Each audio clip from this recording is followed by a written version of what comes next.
Doctor గారు క్రూరంగా మారడం, టెర్రరిస్ట్ ప్రభావాలు కలగడం ఈ డిజార్డర్ వల్లనే అంటారా? బైపోలార్ డిజార్డర్ని మనం ఒక 3 సంబంధించిన బిహేవియరల్ ప్రాబ్లంగా చూస్తాం.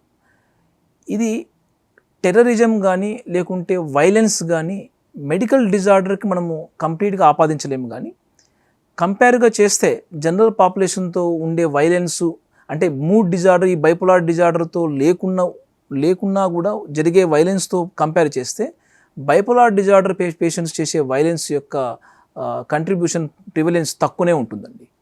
సో క్రూరత్వానికి లేకుంటే వైలెన్స్కి bipolar disorder is a only answer కాదు. ఎస్, మూడు డిస్టర్బెన్స్ కావడం వల్ల తను వ్యక్తీకరించే విధానము ఎఫెక్టివ్గా వెళ్ళదు. ఏదైతే ఆలోచనలు కానీ తన యొక్క నిద్ర కానీ ఆకలి కానీ ఇవి ఎక్కడో బ్యాలెన్స్ఫుల్గా వెళ్ళవు. సో కాబట్టి అక్కడ డిస్టర్బెన్స్ రావడం సహజం. దీన్ని వైలెన్స్కి టర్న్ చేయడం అనేది ఇండివిజువల్స్ పైన యొక్క అవగాహన బట్టి ఉంటుంది.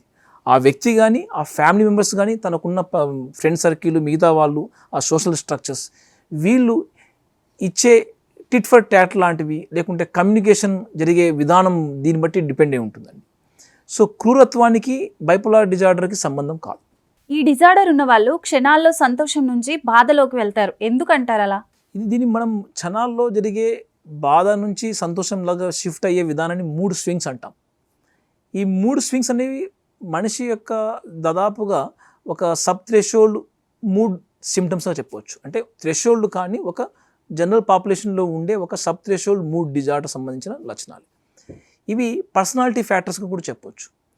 ఇలాగ కాస్త ఎక్కువసార్లు ఎక్స్ట్రీమ్ మూడ్కి వెళ్ళిపోతున్నారు, ఎక్స్ట్రీమ్ బాధపడుతున్నారు అండ్ మళ్ళీ ఎక్స్ట్రీమ్ సంతోషపడుతున్నారు అన్నప్పుడు దీన్ని మనం సైక్లోథైమిక్ పర్సనాలిటీ అంటాం.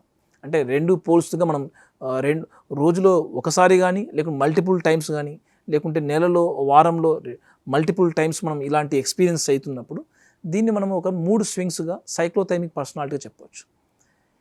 3 స్వింగ్స్ వల్ల ఆ వ్యక్తి కమ్యూనికేషను, ఫ్రెండ్షిప్, రిలేషన్షిప్ ఎస్టాబ్లిష్మెంట్లో వీళ్ళు స్ట్రగుల్స్ ఫీల్ అవుతూ ఉంటారు. తను వస్తున్న 3 స్వింగ్స్ అండర్స్టాండ్ చేసుకున్నప్పుడు లేకుంటే ఫ్యామిలీ మెంబర్సు పక్కనున్న వ్యక్తి కానీ ఆ 3 స్వింగ్స్ని అండర్స్టాండ్ చేసుకుంటే తనకు ఒక బఫర్ జోన్గా ఉపయోగపడతారు.